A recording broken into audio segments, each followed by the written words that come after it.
Students, political সায়েন্সের third semester minor paper হিসাবে 2026-এর বেশ কিছু প্রশ্ন দিলাম, এগুলো তোমরা তৈরি করবে। এটা হচ্ছে পলিটিক্যাল সায়েন্সের 5 পেপার হিসেবে অর্থাৎ মাইনর পেপার থার্ড সেমিস্টারের সাজেশন। তো প্রথম প্রশ্ন দিয়েছি, এগুলো কিন্তু 10 মার্কসের কোয়েশ্চেন। তুলনামূলক সরকার ও তুলনামূলক সরকারের পার্থক্য লেখো। এছাড়াও তোমরা প্রশ্ন হিসেবে পড়বে তুলনামূলক রাজনীতির প্রকৃতি ও পরিধি সম্পর্কে যা জানো লেখো। এটা কিন্তু ইম্পর্টেন্ট প্রশ্ন। নেক্সট হচ্ছে ইউরো কেন্দ্রিকতার বৈশিষ্ট্যগুলি আলোচনা করো। এগুলো কিন্তু 10 মার্কসের কোয়েশ্চেন। এছাড়াও দিয়েছি ঔপনিবেশিকতার অর্থ ও প্রকৃতি সম্পর্কে সংক্ষেপে লেখো।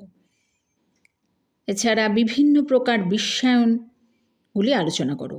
এই প্রশ্নটা তোমাদের ঘুরিয়ে আসতে পারে যে বিশ্বায়ন কি, বিশ্বায়নের প্রকারভেদ আলোচনা করো।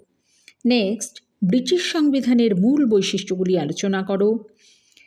এই প্রশ্নটার সঙ্গে তোমরা কিন্তু আরও একটা প্রশ্ন পড়তে পারো যে ব্রিটিশ রাজতন্ত্র টিকে থাকার কারণ। এছাড়া পরের প্রশ্ন দিয়েছি চীনের সংবিধানের মূল বৈশিষ্ট্যগুলি আলোচনা করো। এই চীনের বৈশিষ্ট্যগুলো কিন্তু খুব ইম্পর্টেন্ট প্রশ্ন, অতএব এটা কিন্তু খুব ভালোভাবে তৈরি করবে। এছাড়াও প্রশ্ন অন্যভাবেও আসতে পারে যে চীনের বিচার ব্যবস্থার বৈশিষ্ট্যগুলি সংক্ষেপে আলোচনা করো। এই প্রশ্নটাও পড়তে পারো। নেক্সট কোয়েশ্চেন, চীনের রাজনৈতিক ও অর্থনৈতিক মূল বৈশিষ্ট্যগুলি লেখো। এই প্রশ্নটাও আসতে পারে। এছাড়াও তোমাদের দিয়েছি ব্রাজিলের সংবিধানের মূল বৈশিষ্ট্যগুলি লেখো। তো এইভাবে তোমাদের 10 মার্কসের বেশ কিছু প্রশ্ন দিলাম, এগুলো তোমরা তৈরি করতে থাকো। এটা হচ্ছে পলিটিক্যাল সায়েন্সের থার্ড সেমিস্টার মাইনর পেপার হিসাবে 2026-এর সাজেশান। আর এছাড়া তোমাদের এই 10 মার্কস ছাড়া 2 মার্কসের প্রশ্ন তোমাদের কিন্তু এবছরে আসবে। 2 মার্কসের 5টা আসবে।